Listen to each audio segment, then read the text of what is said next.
What's going on, guys? Welcome back. Today we're doing another Wolfbox install video. However, this time we're not doing it on a Toyota. We're going to actually be doing it on a Ford F-150. So this install video will be good for 2009 to 2024 F-150s or Raptors. And today, the camera that we have is the G900 TriPro. Now, the G900 TriPro comes in two versions. You either get the interior camera or cabin cam that records the driver and passengers as they're driving, or you can get the bumper version, which gives you a third camera that either goes to the front of your vehicle on the bumper or to the rear. Now, for today's video, we're going to be installing it on the rear because my friend does a lot of towing, and that third camera will really help him when backing up and lining up his F-150 with his trailer, and then being able to monitor his trailer as he drives. The TriPro, the front-facing camera is 4K, the rear-facing camera is 2.5K, and then that third camera that you can use either in the front or the rear is 1080p. It also has 5.8 gigahertz Wi-Fi with app connectivity, so you can download the videos seamlessly to either your iPhone or Android. And then a couple other things it has voice controls, so you can tell the mirror to take pictures or record video. If you're about to witness an accident or if you're about to be in an accident, you can tell it, hey, lock the video, and it starts recording and will make sure that it does not get lost. Before we get to the install, for those of you that have not seen a Wolfbox camera or don't know much about it, we're going to go step by step. First, we're going to open up the TriPro box, go through the components. Then we're going to open up the mount for the TriPro. We're going to open up the hardwire kit. And then this is a 33-foot cable that they sent. For some vehicles, you need this for the rear camera, but because we're going to mount the rear camera on the rear side right above the third brake light, we're probably not going to need this because we don't need 33 feet of cable in the headliner. So we probably won't open this today, but that is an option if you have a longer vehicle and you are planning on going all the way to the back of the car. You can get this 33-foot cable. All right, let's get this thing opened. We'll go through the components and then we'll get it installed. Unboxing the G900 TriPro, when you take the top cover off, you're going to have a piece of paper that essentially shows you all the buttons on the camera and what they connect to. So you can put this to the side if you've never had a Wolfbox and need further clarification.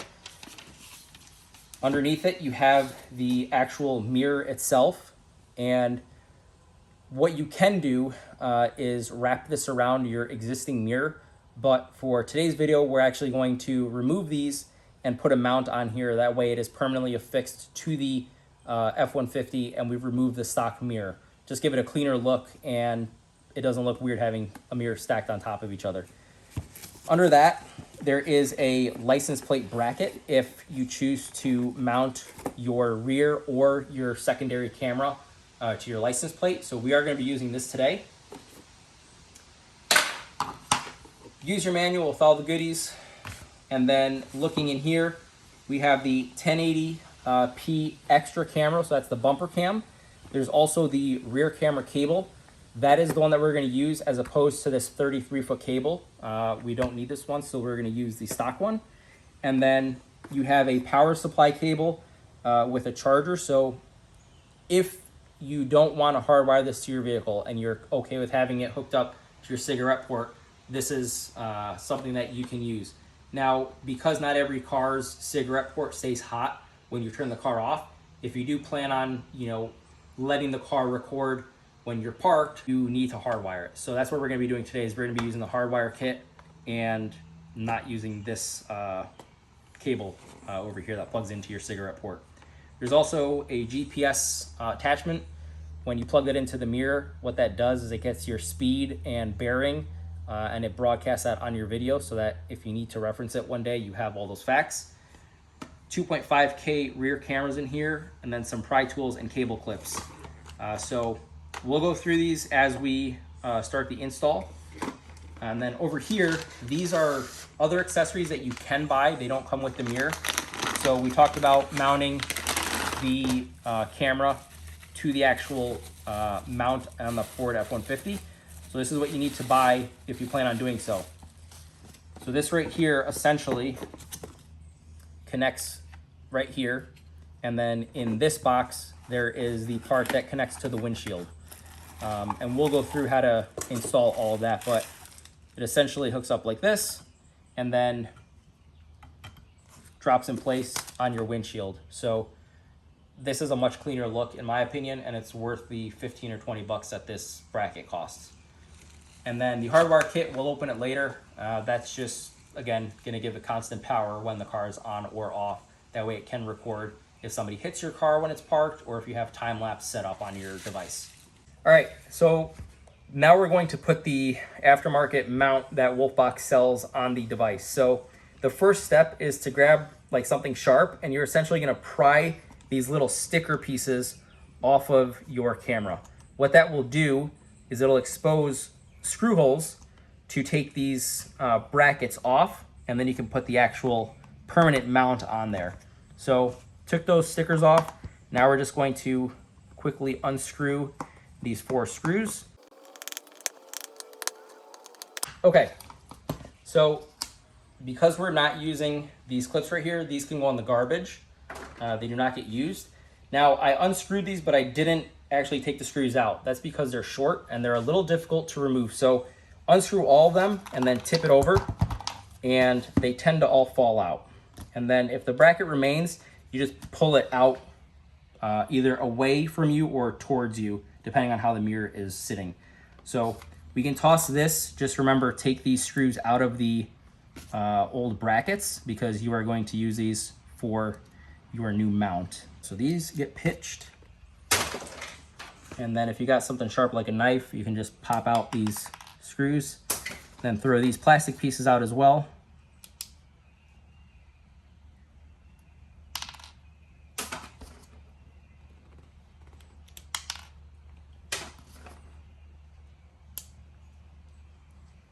Okay, so now that these 4 screws have been removed, we're gonna put them to the side. The first thing you're gonna do is mount the extension that goes to your windshield on the bracket.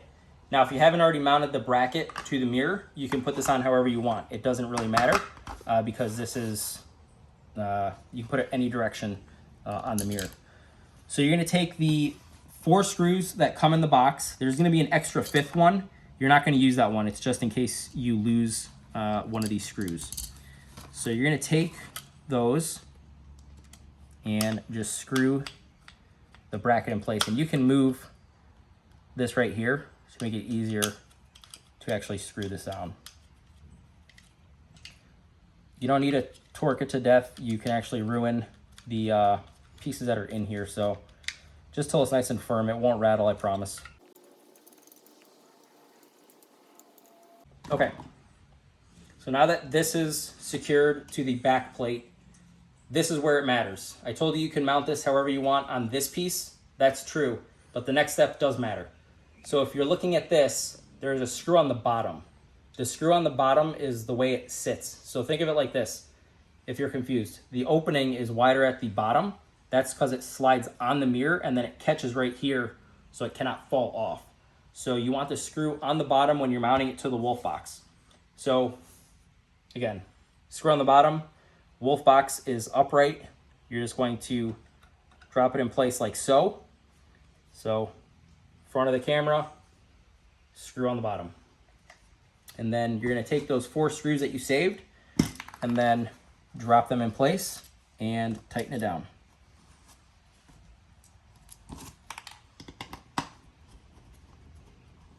Again, don't torque these to death. There was no need to. The camera will not rattle. It's very solid as far as build goes.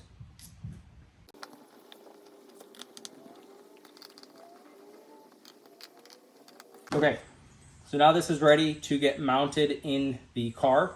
So let's go remove the stock mirror from the vehicle, and then we'll drop this in place, and then we'll start running the wires for the rear cameras that we're going to be putting in. I've noticed that based on what F-150 you have, the mirror mounts change.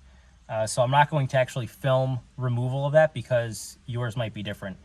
But for this mirror, it has a little metal bracket that goes around the mount on the windshield. And the way that we were able to take it off is we got a skinny flathead. We stuck it underneath the mirror up into here. and you kind of pull towards yourself. You don't want to pull crazy, but until you start seeing this separate from the side of the mount, and then as that separation starts, you have someone pull up and out, and that will free it from the little piece that's on your windshield. Just be careful, because if you do something wrong, you're gonna break your windshield, which we did not do today. So for this one, again, I told you the screws on the bottom side. The way you put this on, you go to the top of the bracket, you line it up, and then it just drops right in place. Now, to secure it, you're gonna take a Phillips head screwdriver. You can move this out of the way to give you a better angle, and then I like to push on the top of it. That way I know it's bottomed out, and then just tighten that screw. Again, you don't have to go crazy with it. You're just securing it in place. And as you can see, it doesn't rattle, it doesn't jiggle. It's on there. So now we're going to run the rear camera. I'll show you where we're gonna mount it. We've decided to put the rear camera, not the bumper cam, but the rear camera near the third brake light, just so that it's not on the rear lift like gate, if you will, and it's not in the way. Now, this is gonna require a little bit of modification because this is sealed off and the wire needs somewhere to go. But to get started, remove those two screws. They're two Phillips heads. You're going to then pull the third brake light straight out, and it is attached to 3 bulbs. So to remove those, you're going to go, if your hand is on it, you're gonna turn left, and then those just pop out of place. Now, if you have an incandescent bulb like this, don't touch them, because your oils will cause these to burn out prematurely. You're gonna then put this to the side. What we're probably going to do is notch a little half C, or a little C on the bottom side. That way rainwater and stuff doesn't have a way into the light, because it's notched out at the bottom. But if you look over here, I'll try and show you guys. The way we're gonna access the cab is right here. This hole is where they run the wires for this light. That is the headliner. So we'll be able to run the wire from the dash cam through the headliner, and then it'll pop out right here. And then all the excess wire can just be thrown back here. It's gonna be out of your way. So the next thing we have to do is notch this. That way it can accept the diameter of the wire and it doesn't get pinched and then result in the rear camera being cut off or destroyed. We went in the box and we got the rear view camera, and you can distinguish the rear view camera a few ways. So if you look at the connection piece, it's got 6 holes. That is a 6-pin connector, whereas the bumper cam is a 4-pin. The other thing is the lens here. If you feel the lens, it's a fish lens, so it's rounded, whereas the bumper cam is flat. So make sure you grab the right one. Now, I changed the bracket out with another one that's in the box. This one has 2 pivot points now, so you can put this with the 3M tape centered on the body of the vehicle, but then you can articulate the camera up or down, and then you can articulate it also from the camera itself. So really gives you a couple options. The other reason why we chose this way is the wire goes straight up into the cab, versus if it's like this, now it's got to go around the bracket and then in it. It's just kind of weird. So the camera's going to be facing like so, and then once we notch out that light, this is going to feed in like this, and then my friend can articulate how he wants to view the camera. As far as determining the center of where you're going to notch your third brake light and then mount the actual camera to the body of the vehicle, if you look here, there's a little bit of paint missing. That corresponds with this little plastic bracket right here that is actually the center of the third brake light. So we're gonna notch that area right here for that wire to pass through. And then when you go and put your camera with the 3M tape, center it on that little piece that's missing, and that will be your indicator. Now, if this is not missing paint on yours, before you go and cut into this, mark where it is on your vehicle with a piece of tape, and then you'll have the center. After studying the third brake light as well as the body of the vehicle, we've decided to take a file and just notch a little U over here. That will be the least intrusive, and it'll allow the wire for the third camera, or for the rear camera, to go straight into the car and then not impede the third brake light. So we're gonna notch a little U right here, right at the center point, and that should give access to the headliner to run the cable.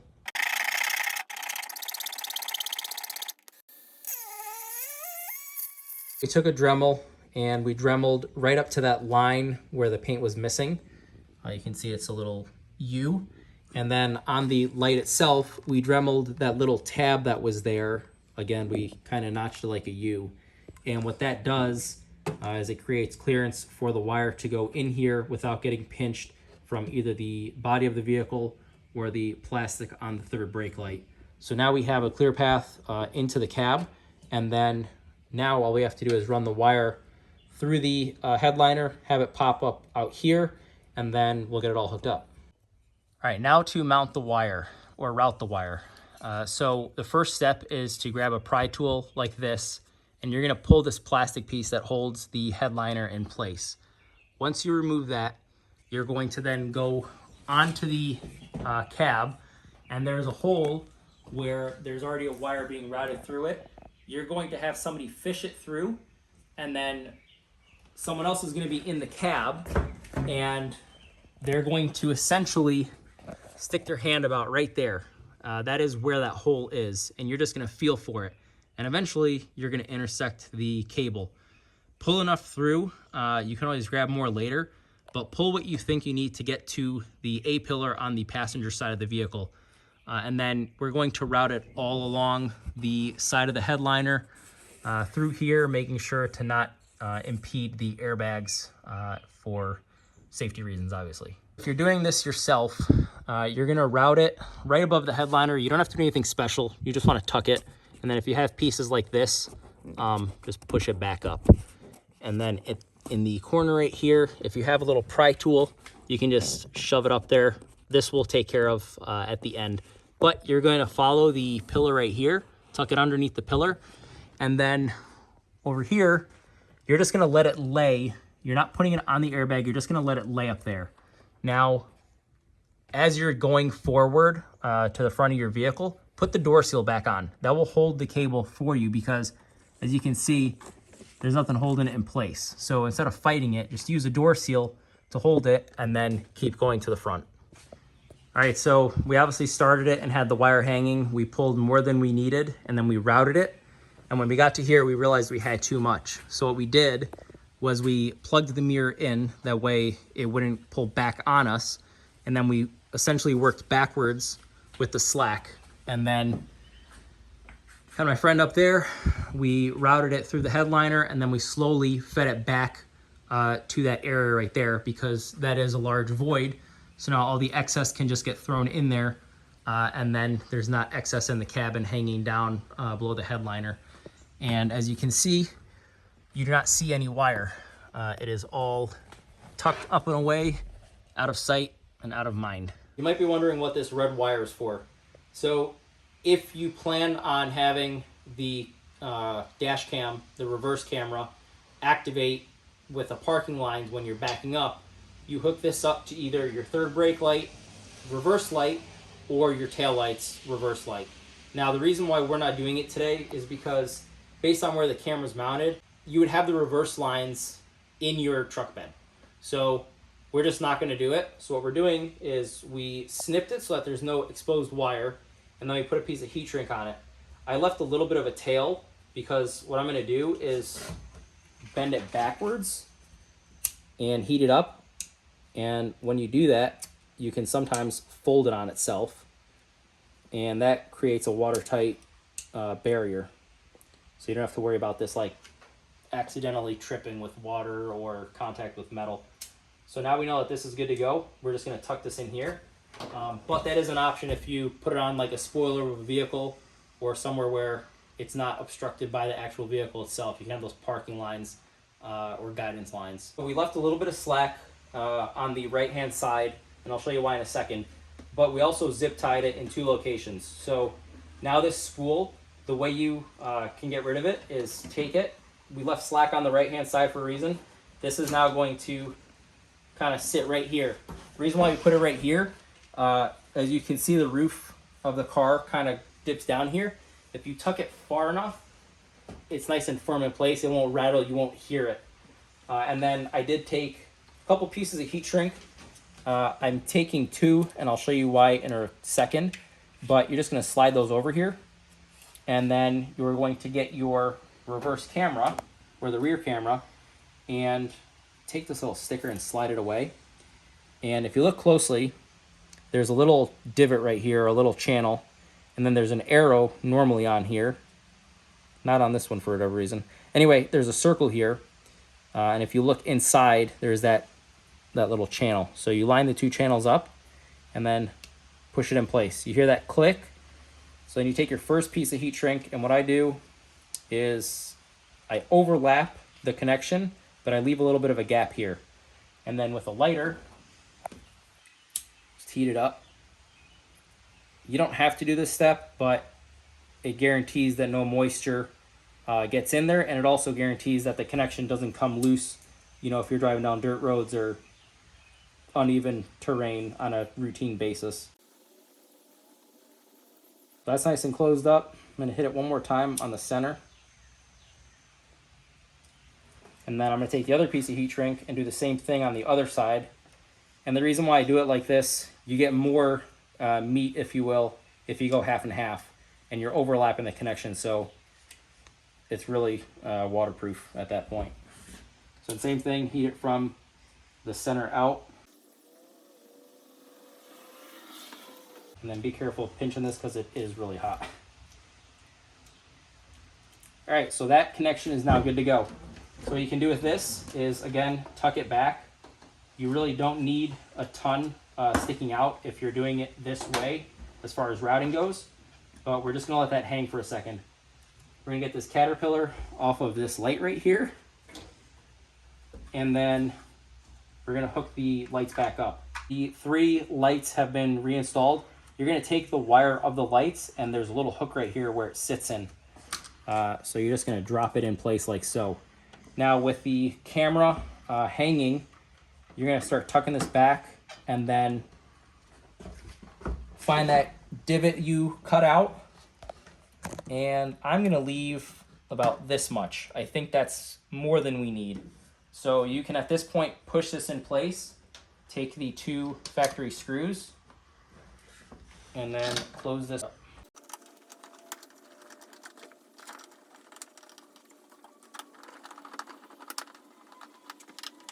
All right, so it is tight, like you can't pull it, but we do know that based on how it's cut out and everything, the wire is fine. It's not going to like stop working. So now we want the wire on top. So you can take your double-sided sticky tape that Wolfbox provides, peel one end of it, try to not touch the sticky, and then put it on the rear bracket and line it up nice. So now, I'm going to take the other side off. Let me turn on my headlamp so you can see. And if you can't grab it, grab a flathead and then peel it like that.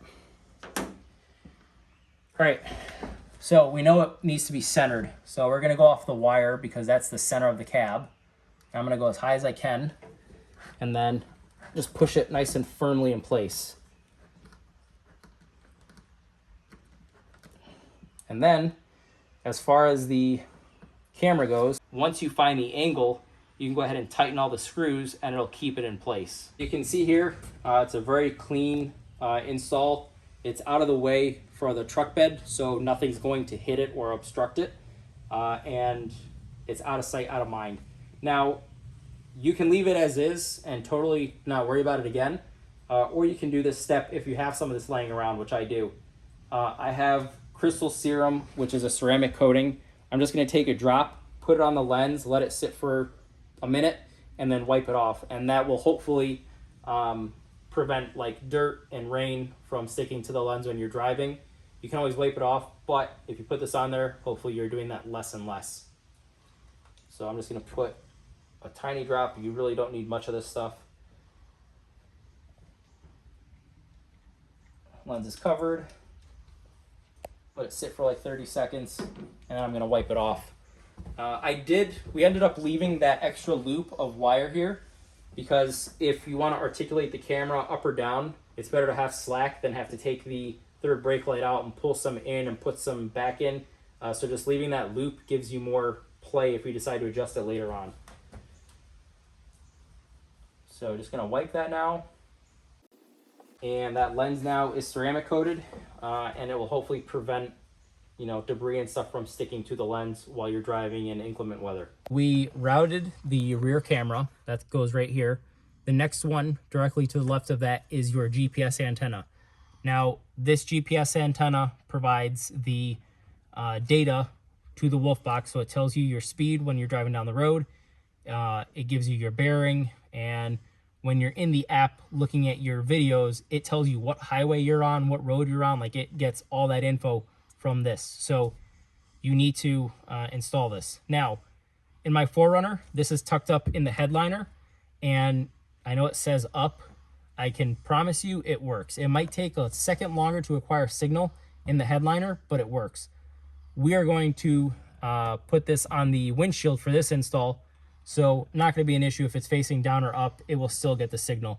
So we're going to place it somewhere around here, and we're going to face it like so with the wire going up, because we're going to run the wire up here, and then in the gap here behind the airbag, we're going to put all the excess. That way, there's not a bunch of wire tucked at the top of the headliner. So we're going to route it here, put it behind the airbag, and then whatever excess is left, it'll be dispersed throughout the headliner.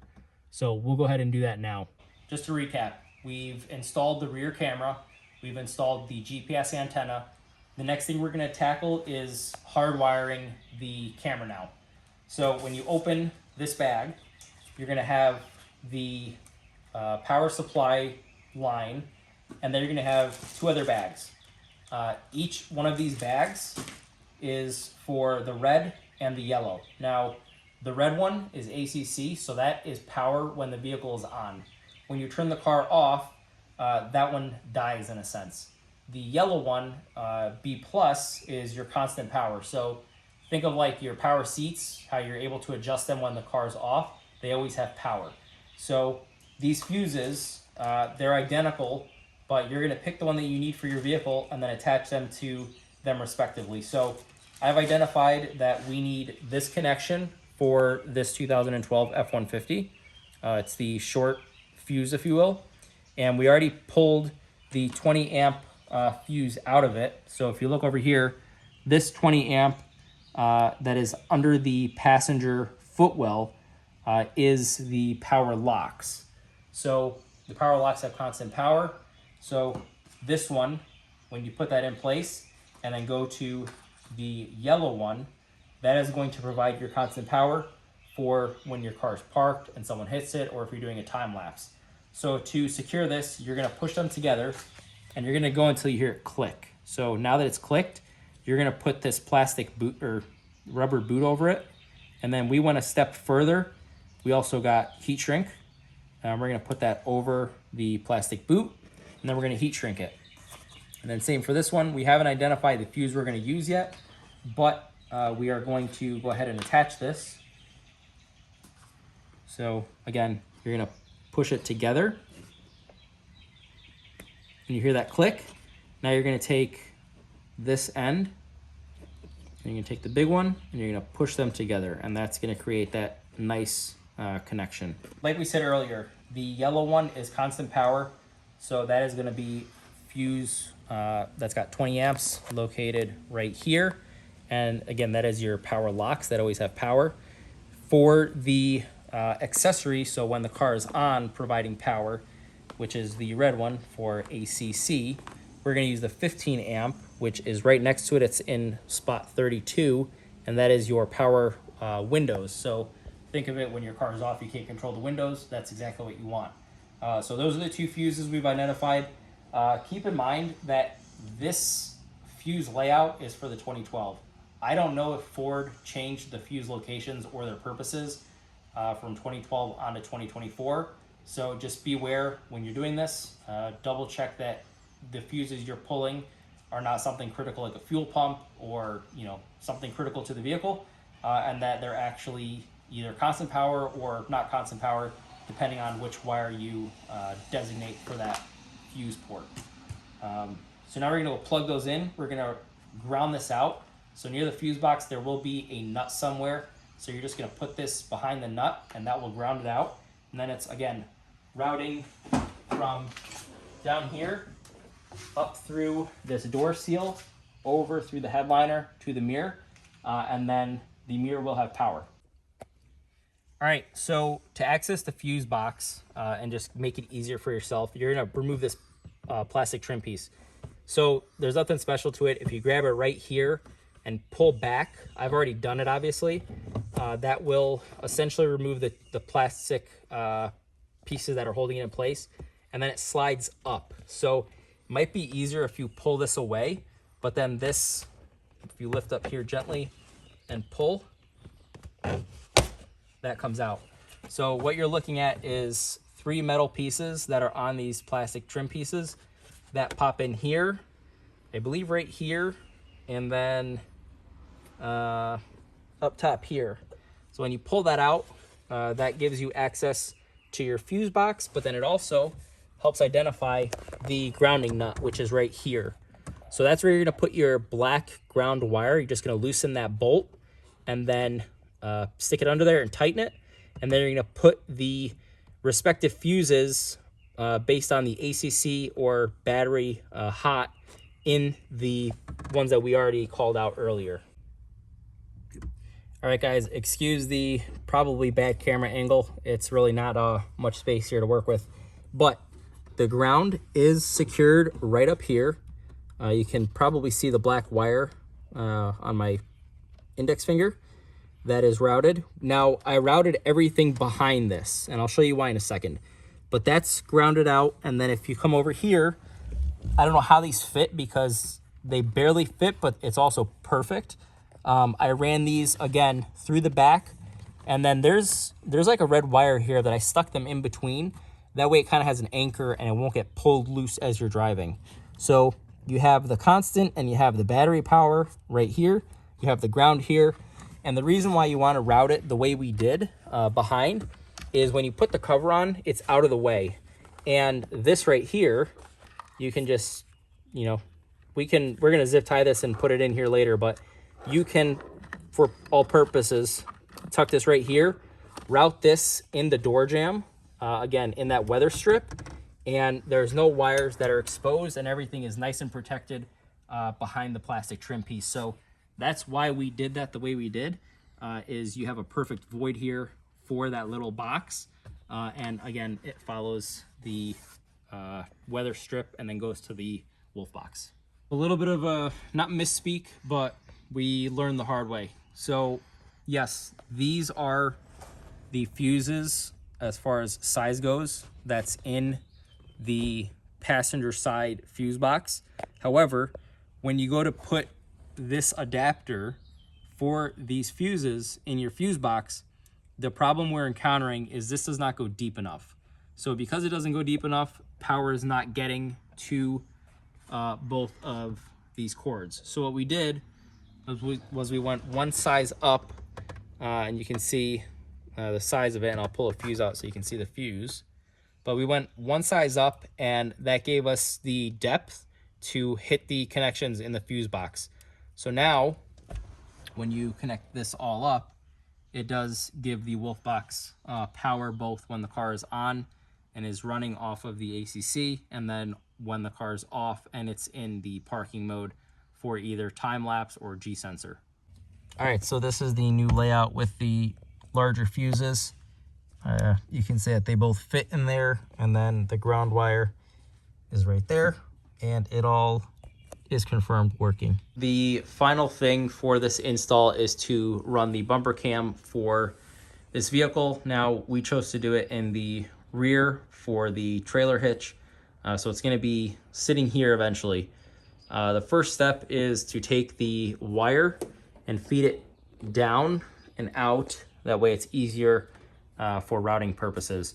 So once you feed the wire down, you're going to take the jack end like this, which is going to come back into the vehicle, and you're essentially going to route it, see if I can get it on camera. We're going to route it through that frame hole that you can see right here. Now, you will not have that red wire, as that is an aftermarket accessory, but it'll allow you to stick the wire through that frame and then follow the frame all the way down, and I'll show you where it pops out at later.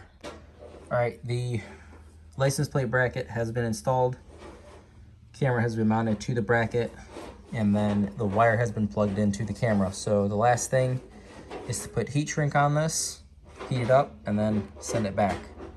All right, so what you are looking at is we ran a piece of electrical wire up through the frame. We started at the front, and let me see if I can get this on video. So it comes out of the frame right there, and in the front, here you do it. In the front, it was inserted under the the passenger side frame hole. It's right under the foot rail. Takes a little bit of time, but if you route it that way, the idea is, you know, we taped it up, we're gonna pull it out here, and then we're gonna route it through the cab. So what we did was we removed this piece of trim.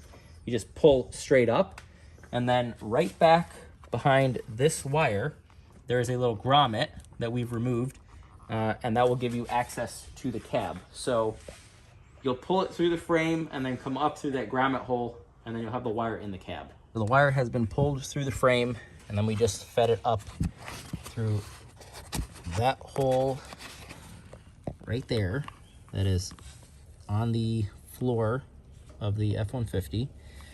Now, there was a grommet, which you can see right here. I just cut a straight slit through it, and then I fed the jack. So now what I'm gonna do is push the grommet back in place, pull all the excess, and then same as before, go up through the pillar, over through the headliner to the camera.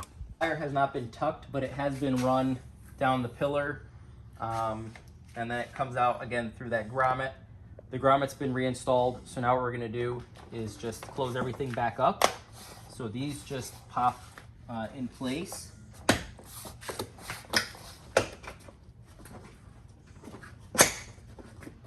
So that's all in place now. And then this piece right here, you're gonna slide it underneath. And then you might have to take the weather strip out for this. Line up that little bracket piece that goes into the vehicle. And then pop those back in place. And then push the weather seal back on. So now everything's closed back up. The mirror, if you turn the key, will come on in a second.